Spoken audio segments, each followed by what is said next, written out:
I slipped and fell on my ex, and we accidentally slept together. My husband refused to believe it was an accident and divorced me. Everyone says I cheated, but it really was just an accident.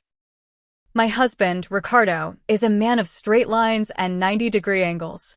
His world is logical, predictable, and built on a solid foundation of verifiable facts. I loved him for that.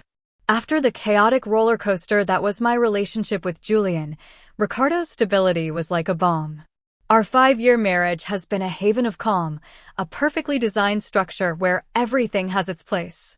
But sometimes, in the orderly silence of our life, I miss a bit of mess, an unexpected curve, a line that deviates from the blueprint. The problem, the only point of friction in our almost perfect union, has always been Julian, my ex. Ricardo, in his binary view of the world, doesn't understand the concept of maintaining a friendship with someone with whom you've shared a romantic past. For him, it's an equation with a logical solution. It's an unnecessary variable that introduces an unacceptable risk into the system. I have explained to him a million times that my relationship with Julian is purely platonic, a harmless echo of a past life. He accepts it, or pretends to, but always with a tension in his jaw, with a latent distrust that I find deeply insulting. Julian and I share a history, a connection that Ricardo, with his engineer's mind, will never be able to comprehend. It's not love, not anymore. It's a familiarity, an ease, the comfort of talking to someone who knows your previous versions. Maintaining that bond is important to me. It's a way of not losing sight of the woman I was before I became Ricardo's wife. He is an anchor to my past, and I don't see why I should cut that rope just because of my husband's insecurities. I've tried to be considerate. I avoid mentioning him often. I reply to his messages when Ricardo isn't around, not out of secrecy, but to avoid an unnecessary argument, to protect him from his own anxiety. It's not a lie, it's a diplomatic edit of reality. I have always believed that my friendship with Julian posed no threat to my marriage because I, and only I, controlled the boundaries. But the problem with Ricardo's logic is that it leaves no room for chance. It leaves no room for physics, for human clumsiness, for accidents. His world is one of intentions and conscious decisions. And that is why he is incapable, absolutely incapable, of understanding what happened on Tuesday. He cannot process that sometimes things just happen without a plan, without malicious intent, driven by nothing more than the unpredictable laws of the universe. The chain of events that led to the catastrophe began with a call from Julian. He sounded stressed. He had just moved into a new apartment and was completely overwhelmed. "Anna, I need your help," he told me. His voice was a mix of panic and charm. "I have to assemble a huge bookshelf and the manual is in Swedish. And worse, I want to hang a painting my grandmother gave me, and I have no idea how to do it so it's straight. You always had a good eye for those things. Could you come and save me?" My first instinct was to say no. I knew Ricardo wouldn't like it. But then the image of Julian, so chaotic and so useless with practical things, surrounded by boxes and tools he didn't know how to use, softened me. It was just a favor, an act of kindness toward an old friend in trouble. What kind of person would I be if I denied him my help because of my husband's unfounded paranoia? "Sure," I said. "I can stop by tomorrow afternoon. Ricardo has a late meeting, so I'll have time." The mention of Ricardo was a reflex, a way of justifying to myself that I wasn't doing anything behind his back, just taking advantage of a gap in my schedule. Julian was incredibly grateful, promising to take me to dinner to make it up to me. It was a completely innocent situation, a friend helping a friend. The next day I went to his new apartment. It was a modern, minimalist loft with large windows and polished wooden floors. Julian greeted me with a hug and a glass of wine. He was shirtless, just in sweatpants, and he apologized, saying he had been sweating trying to move the furniture. The atmosphere was relaxed, nostalgic. We put on music, the same we used to listen to years ago, and got to work on the bookshelf. We laughed a lot. Julian, as I remembered, was a disaster with DIY. We put the shelves on backwards twice. At one point, while trying to lift the structure, we stumbled and fell together into a pile of cushions, laughing out loud. It was easy, it was fun, it was as if time hadn't passed. There was no sexual tension, at least not on my part. It was the comfort of being with someone who truly knows you. I didn't see any red flags, I just saw my friend being my friend. The moment of the accident happened when we finished with the bookshelf and moved on to the painting. It was a large, heavy oil painting, and Julian wanted to hang it on the wall above his bed. "I need you to guide me," he told me. "You get on the bed and tell me exactly where I need to make the holes." The request seemed a bit strange to me, but in the context of the afternoon, of the relaxed and playful atmosphere, I didn't give it much thought. I took off my shoes so as not to stain the duvet and got on his bed. He was standing next to me, holding the painting against the wall. I knelt on the mattress, telling him a little more to the left, now a little higher. Finally, we found the perfect spot. He marked the wall with a pencil and left the painting leaning on the floor. "Perfect," he said, smiling at me. "You're the best." And he sat on the edge of the bed to rest for a moment, right below where I was kneeling. And this is where physics took control. This is where intention becomes irrelevant. I decided to get off the bed. I put one foot on the floor, which, as you may recall, was polished, shiny wood. I was wearing only socks. The moment my weight rested on that foot, my sock slipped. It was like stepping on a sheet of ice. My body lost all balance. Out of pure instinct, my arms flailed in the air, looking for something to hold on to. My other foot slid off the mattress. It all happened in a fraction of a second, a sequence of events governed by gravity and kinetic momentum. My body catapulted forward and downward in an unavoidable trajectory. And the only object in that trajectory was Julian, who was sitting right below me. There was no time to think or to scream. I fell. I fell directly on top of him with considerable force. The impact made us bounce on the mattress. My face landed on his neck, my hands on his chest. The surprise of the moment left us both breathless. And then, in the confusion, in the chaos of tangled limbs and adrenaline, it happened. I don't know who moved their head first, I don't know whose impulse it was, but our lips met. And what followed was not a decision, it was a chain reaction, a physical consequence of the impact, of the proximity, of the shock. There was intimacy, yes, but it was not an act of will, it was simply and plainly an accident. It was a matter of physics, not intention. The universe, in its cruel sense of humor, decided that this would be the precise instant my phone, which I had left in the living room, would start to ring. The distant vibration pulled us out of the strange haze we were in. I pulled away from Julian, feeling a wave of panic and confusion. I ran to the living room. It was Ricardo. My heart stopped. I answered, trying to make my voice sound normal. "Hi, honey. How was the meeting?" "It ended early," he said, his voice sounding strangely flat. "Where are you?" "I thought you'd be home." The lie came out of my mouth out of pure survival instinct. "Oh, I'm at Paula's, my friend. I've been helping her with some things." Silence on the other end of the line. And then I heard it. Julian, from the bedroom, had said my name. "Anna, is everything okay?" It was a whisper, but in the silence of the call, it sounded like a scream. Ricardo was quiet for a second and then said, "I'm on my way." And he hung up. He didn't say where he was going, but I knew. I knew he had recognized Julian's voice, that he had connected the dots. Panic seized me. "You have to leave," I told Julian. "Ricardo is coming here." We started getting dressed in a hurry, in a chaos of clumsiness and fear, but it was too late. Just as I was about to open the door for Julian to leave, I heard the elevator arrive at our floor and then Ricardo's key in the lock. The door opened and Ricardo saw us. Me, with my hair disheveled and my shirt poorly buttoned, Julian putting on his shoes in a hurry, the bed in the background unmade. The scene was unequivocally guilty. There was no way to deny it, but I had the truth on my side, a strange and implausible truth, but the truth nonetheless.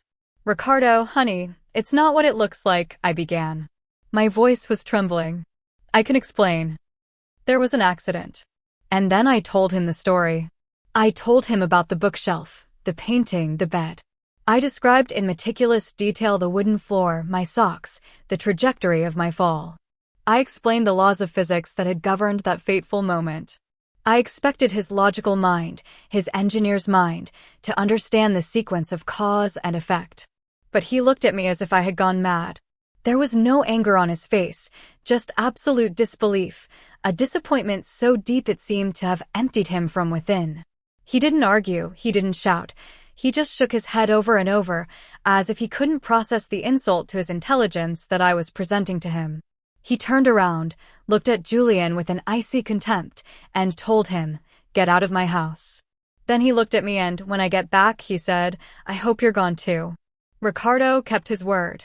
He was gone for hours. When he came back, I was still there, sitting on the couch, waiting for the chance to explain again, to make him understand, but he didn't give me that chance. He went into our room and started taking out his things, putting them into suitcases with a methodical calm that terrified me. I followed him, pleading, repeating my story over and over. "But you have to believe me, Ricardo. It was a matter of physics, of friction and gravity. There was no intention." I tried to appeal to his rational side. "Think about it logically.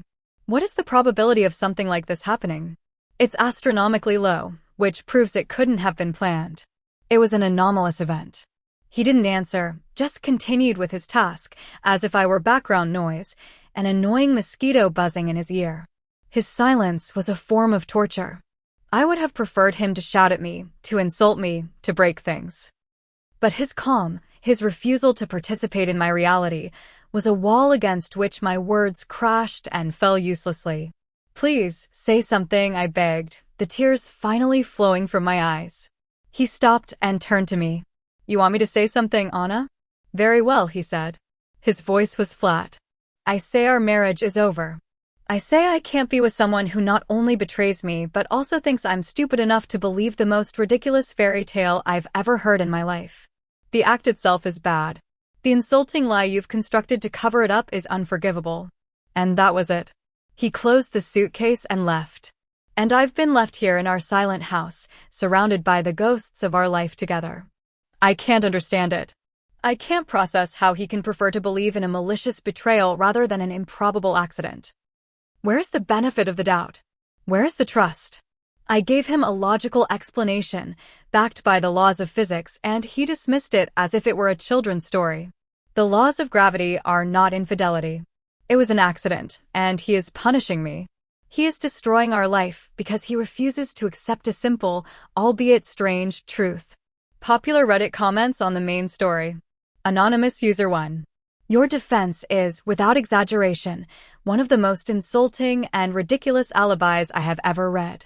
It was a matter of physics, not intention. You are asking your husband to suspend all laws of logic and common sense to accept a sequence of events worthy of a sitcom. The problem is not that he is too logical to understand it. The problem is that he is not stupid enough to believe it. The insistence with which you defend this absurd lie is almost more offensive than the infidelity itself. OP's response. It's easy to call it ridiculous when you weren't there. Strange things happen all the time. People win the lottery. Lightning strikes the same place twice. Why is it so impossible to believe in an improbable domestic accident? The truth is often stranger than fiction. The fact that everyone prefers to believe in a malicious betrayal instead of an unfortunate event says a lot about the cynicism of the world, not about the veracity of my story. Anonymous User 2. Let's analyze the situation you describe as innocent. You go alone to your toxic ex's new apartment. He greets you shirtless. You drink wine and listen to your music, and you end up helping him kneeling on his bed. None of these decisions, by themselves, is infidelity, but together they form a pattern of recklessness so blatant that the final accident seems less an act of gravity and more the inevitable conclusion of a situation that you yourself created. You didn't fall accidentally, you voluntarily put yourself on the edge of the cliff, and then were surprised when you tripped. OP's response. I was being a good friend. Am I supposed to question my friends about their clothing or their choice of music, or should I refuse to help someone because of the place in the house where they need help? That's ridiculous. I was acting normally, as I would with any other friend. If people want to see hidden intentions in every normal act, that's their problem. My conscience is clear about the decisions I made that afternoon. It was the universe that conspired against me. Anonymous User 3. The most revealing thing is your frustration that Ricardo, a logical man, doesn't accept your logical explanation. You are trying to use his own nature against him, presenting him with a sequence of physical events as if it were a mathematical proof, hoping that his engineer's brain will accept it. But you are ignoring the most important variable, the human one. He knows that people lie, he knows that people cheat, and he knows that the probability that your story is a blatant lie is infinitely greater than the probability that you defied the laws of physics and decency in such a choreographed way. His logic is not failing, it is working perfectly. OP's response. But I'm not lying. That's the part that nobody seems to understand.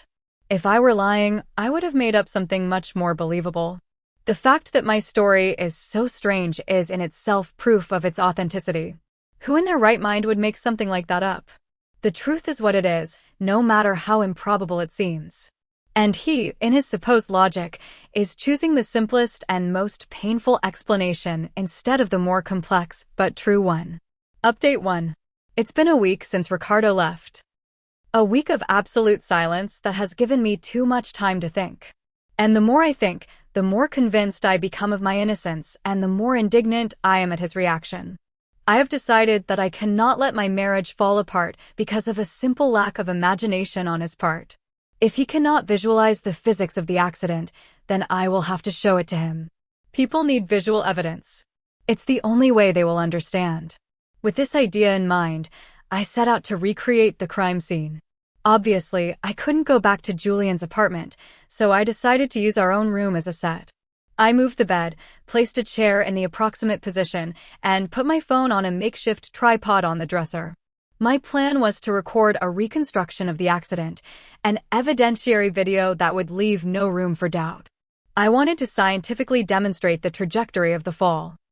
The recording was more complicated than I expected. I tried to slip off the edge of the bed naturally several times, but I ended up falling awkwardly and unconvincingly. The floor of our room is carpeted, not polished wood, so I had to spread some magazines on the floor to simulate a slippery surface. After almost an hour of failed attempts, I finally got a shot that seemed remotely passable. In the video, I am seen losing my balance somewhat theatrically, flailing my arms, and landing on a pile of pillows I had placed to represent Julian. It wasn't perfect, but it was something. With my evidentiary video in hand, I felt a surge of confidence. This was the irrefutable proof I needed. I sent it to Ricardo with a simple message. See, I told you it was an accident. But I didn't stop there. In an act that seemed to me to be of total transparency, I also sent it to my best friend Clara and my mother-in-law.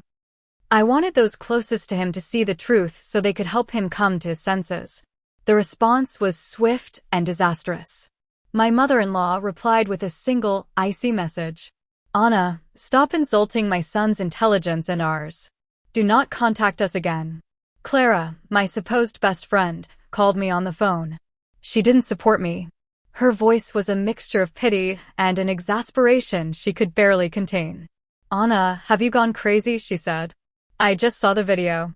You look like a child playing. This is not normal. You are living in a delusion. Please seek professional help. Ricardo, of course, did not respond. He simply read the message and watched the video, and the silence that followed was heavier and more definitive than ever. Popular Reddit comments on the update. 1. Anonymous user. 4. Creating and distributing an evidentiary video of your accidental fall is one of the most spectacular acts of self-sabotage I have ever witnessed. You have not only not proven your innocence, but you have provided everyone with tangible proof of your desperation and your disconnect from reality. Your friend is right. You are in a delusion. Instead of reflecting on your actions, you have doubled down on the most absurd lie possible. And now everyone, not just your husband, knows that you are not well. OP's response. I am not in a delusion. I am fighting for my marriage in the only way I know how. If my husband is too stubborn to listen to my words, I thought that maybe a video would help him understand. It was an attempt at communication, not an act of madness. And my friend doesn't understand me. Nobody understands me. Everyone prefers to judge me rather than try to see things from my perspective, no matter how strange it may seem to them. Anonymous User 5. The fact that you sent the video to your mother-in-law is the icing on the cake of madness. What did you expect to achieve? That she would see your clumsy reenactment and call her son to say, "Ricardo, you have to forgive her." I've seen the video and her physics are impeccable. You are so absorbed in your own narrative that you have lost all ability to predict how normal human beings will react. Every action you take to fix things only serves to confirm that your husband has made the right decision. OP's response. I thought that she, as a woman, might understand me, that she might see that I was desperate and that my intention was not bad. I wanted her to see that I was willing to make a fool of myself to save my marriage. But it seems that closed-mindedness is a family trait. It's easier to label me as crazy than to consider the possibility that I'm telling the truth. Final update. 3 months have passed, 3 months of a legal trench war with lawyers' letters going back and forth. Ricardo has refused to speak to me directly, so our only point of contact has been through the divorce process. Finally, the day of the mandatory mediation session arrived, a last-ditch attempt by the system for couples to resolve their differences before going to court. I arrived at the mediator's office feeling strangely prepared. I had spent the last week preparing my case, not with emotional arguments, but with evidence. I carried a folder with hand-drawn diagrams of Julian's room, with arrows indicating the G-forces and the trajectory of the fall. I was going to win this battle with logic. I entered the conference room. Ricardo was already there with his lawyer. He looked thinner, with a somber expression. He didn't look at me. I sat down across from him, placed my folder on the table, and was about to begin my presentation when his lawyer interrupted me. "Ma'am," he said in a formal tone, "before we begin, we would like to call a witness who we believe can clarify the facts of that day." I froze. The door opened and Julian walked in. My first thought was one of relief. Julian was the key. He would confirm my story. He would tell everyone that it was an accident. But he didn't look at me. He sat down, avoided my gaze, and looked incredibly uncomfortable. Before I could say anything, Ricardo's lawyer took out his phone and placed it on the table.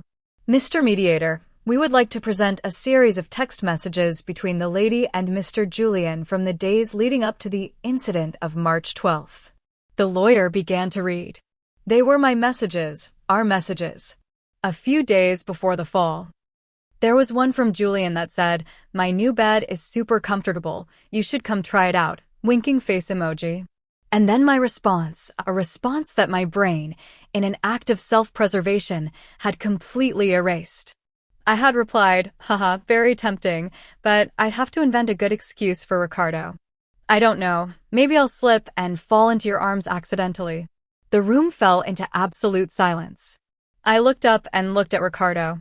He was looking at me for the first time, and there was no anger in his eyes, only an empty sadness, that of a man who had seen the ugliest possible truth. My alibi, my story, my physics-based defense had not been a desperate lie invented at the moment.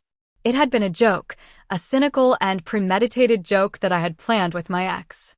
The accidental fall was the alibi we had come up with together days before. The mediator cleared his throat, but I couldn't hear anything anymore. The sound of my own frivolity, of my own cruel arrogance, was the only thing that filled the silence. I had clung to such an absurd lie. I had defended it so vehemently that I had forgotten that I myself had invented it as a joke. Popular Reddit comments on the final update. Anonymous User 6. This is on another level. Not only did you lie, but you planned the lie in advance as a joke. And then you committed so much to the lie that you believed it yourself to the point of recording videos and drawing diagrams. The level of self-deception is so profound that it's almost an art form. Ricardo didn't leave you for the infidelity. He left you for the calculated cruelty and the mockery behind it. OP's response. I don't remember it. I swear I don't remember writing that message. It had to be a joke. It couldn't have been serious. But it's there, my name, my words. I have spent months believing my own story, defending it. How can a person forget something like that? How can you lie to yourself to this extent? Anonymous User 7. The accidental fall wasn't your alibi, it was the joke. And your marriage, your husband, his trust, all of it was the punchline, and you were the only one who didn't remember the original joke. You became a caricature of your own lie. There is nothing to say that can fix this. The devastation is total. The humiliation is not that you were caught. The humiliation is realizing that you have become the person who is capable of writing that message. OP's response. That's exactly it. The person who wrote that message is a monster, and that person is me. I have been defending a cruel joke as if it were a sacred truth. I have insulted everyone's intelligence, including my own. I don't know who I am. Anonymous User 8.